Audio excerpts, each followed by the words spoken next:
너희 중에 누가 다른 이와 더불어 다툼이 있는데 구태여 불의한 자들 앞에서 고발하고 성도 앞에서 하지 아니하느냐?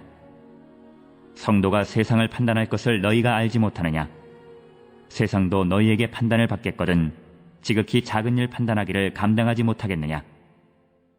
우리가 천사를 판단할 것을 너희가 알지 못하느냐? 그러하거든 하물며 세상 일이랴.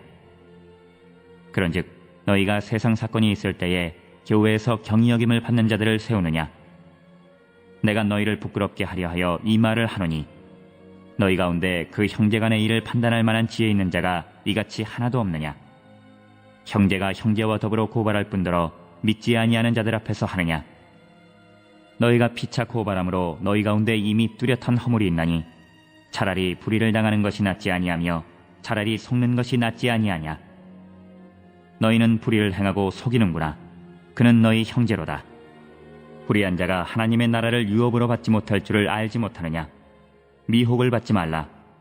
음행하는 자나 우상 숭배하는 자나 간음하는 자나 탐색하는 자나 남색하는 자나 도적이나 탐욕을 부리는 자나 술 취하는 자나 모욕하는 자나 속여 빼앗는 자들은 하나님의 나라를 유업으로 받지 못하리라. 너희 중에 이와 같은 자들이 있더니 주 예수 그리스도의 이름과 우리 하나님의 성령 안에서 씻음과 거룩함과 의롭다 하심을 받았느니라. 1절 말씀을 보시면 너희 중에 누가 다른 이와 더불어 다툼이 있는데 구태여 불의한 자들 앞에서 고발하고 성도 앞에서 하지 아니하느냐라고 말하고 있습니다.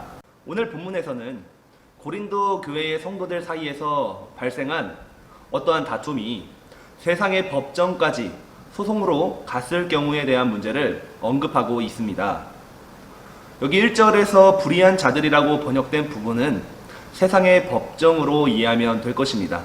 교회 안에서 어떠한 문제가 발생하였을 경우에 바울은 결코 세상의 법정까지 가지 말 것을 당부하고 있습니다.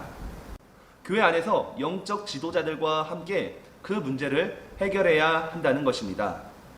여기에서 먼저 전제해야 될 사실 하나는 교회 안에서 발생하는 모든 문제를 무조건 교회 안에서 해결하라는 것은 아닙니다.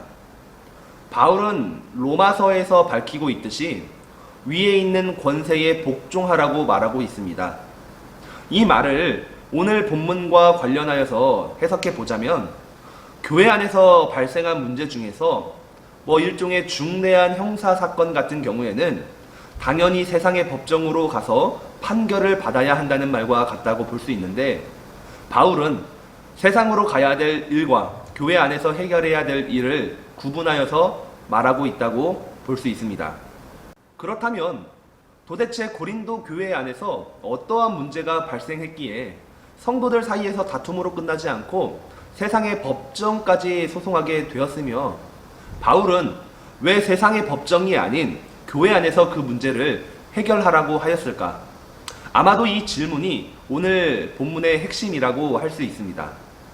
7절과 8절 말씀을 보시면 너희가 피차 고발함으로 너희 가운데 이미 뚜렷한 허물이 있나니 차라리 불의를 당하는 것이 낫지 아니하며 차라리 속는 것이 낫지 아니하냐. 너희는 불의를 행하고 속이는구나. 그는 너희 형제로다 라고 말하고 있습니다. 바울은 고린도 교회를 향하여서 차라리 불의를 당하는 것이 낫고 차라리 속는 것이 낫다는 식으로 말하고 있습니다. 우리는 고린도 교회 안에서 지금 발생한 다툼이 정확히 무엇인지 알 수는 없지만 이 바울의 말에 의하면 서로 간에 뚜렷한 허물이 있는 것은 분명합니다. 어떠한 의견 충돌로 인하여서 쌍방간에 발생한 폭행이었든지 또한 어떠한 물질 문제로 인하여서 한 사람이 다른 사람을 속이고 그에 대한 복수를 하였든지 어떠한 문제도 있었을 가능성이 높습니다. 그러나 중요한 것은 어떠한 문제였든지 그 문제가 고린도 교회 안에서 해결되지 않았다는 점입니다. 5절 말씀을 보시면 내가 너희를 부끄럽게 하려 하여 이 말을 하노니 너희 가운데 그 형제 간의 일을 판단할 만한 지혜 있는 자가 이같이 하나도 없느냐라고 지적하고 있습니다. 바울은 지금 고린도 교회 안에서 형제 간에 발생한 이 문제를 판단할 만한 지혜 있는 자가 교회 안에 없다는 것이 너무나도 부끄러운 상황이라고 지적한다라는 것이죠. 따라서 이 말을 주목해 보면 결국 이 교회 안에서 발생한 문제는 결코 세상의 법정까지 갈 만한 일도 아니었으며 교회 안에서 영적 지도자와 함께 서로 간의 중재와 합의를 통해서 이 문제를 해결하면 되었을 가능성이 매우 높다고 볼 수 있습니다. 그러나 고린도 교회는 스스로의 이 문제를 지적하고 해결할 만한 능력이 없었습니다. 이 문제의 갈등을 해결할 수 있는 지혜가 없었다라는 것이죠. 그렇기 때문에 사도 바울은 교회 안에서 발생한 이러한 문제를 가지고 세상의 법정에 가서 세상의 지혜로 시시비비를 가리느니 차라리 누군가 불의를 당하는 것이 낫고 속는 것이 낫다고 지적하게 됩니다. 불의를 당한다는 것은 일종의 법적으로 부당한 처우를 받는다는 것을 의미하는데 억울하게 누명을 쓰는 경우가 여기에 해당된다고 볼 수 있으며, 속는다는 것이 낫다는 것은 다른 이에게 속아서 자신의 재물을 빼앗기는 것인데 사기를 당하는 것을 의미한다고 볼 수 있습니다. 물론 이러한 일은 교회 안에서 절대로 발생하면 안 되는 일이지만 바울은 차라리 이러한 일로 세상의 법정에 가는 것보다 억울하게 누명을 쓰고 사기를 당하는 것이 차라리 나을 정도라고까지 말하게 됩니다.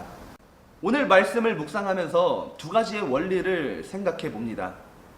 은혜와 신뢰입니다. 결국 교회 안에는 은혜가 있어야 할 것입니다. 교회 안에서 어떠한 문제라도 발생하지 않으면 참 좋겠지만 우리는 참으로 연약한 사람인지라 필연적으로 공동체 안에서는 문제가 발생할 수가 있습니다. 그런데 교회 안에 은혜가 있다면 이 발생되어진 문제는 공동체 안에서 그 은혜 안에서 반드시 해결할 수 있을 것입니다. 그렇기 때문에 교회는 은혜가 있어야 한다는 것이고 그 문제를 해결할 수 있는 은혜가 있어야 한다는 것입니다. 또한 교회는 성도들에게 신뢰를 주어야 할 것입니다. 성도들 가운데에 문제가 발생했습니다. 그러한 경우에 교회의 구성원들을 신뢰함으로써 그 문제의 당사자들이 교회의 문제를 맡기고 함께 기도하며 또한 적극적으로 그 문제를 해결하는 것, 가장 이상적인 교회라고 볼 수 있습니다. 고린도 교회도 결국 자신들이 그 문제를 가지고 있었지만 누구도 신뢰하지 못했기 때문에 이 문제를 교회 안에서 해결한 것이 아니라 세상의 법정으로 가지고 간 것인데 이것은 너무나도 안타까운 상황이라고 말할 수 있습니다. 지금 우리의 상황은 어떠합니까?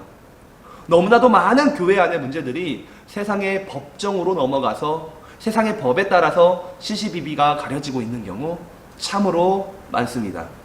오늘의 말씀을 잘 기억하시면서 우리 안에 은혜가 있으며 또한 서로 간에 신뢰할 수 있는 복된 교회와 성도의 삶을 살아가는 오늘 하루가 되기를 간절히 소망합니다. 아멘.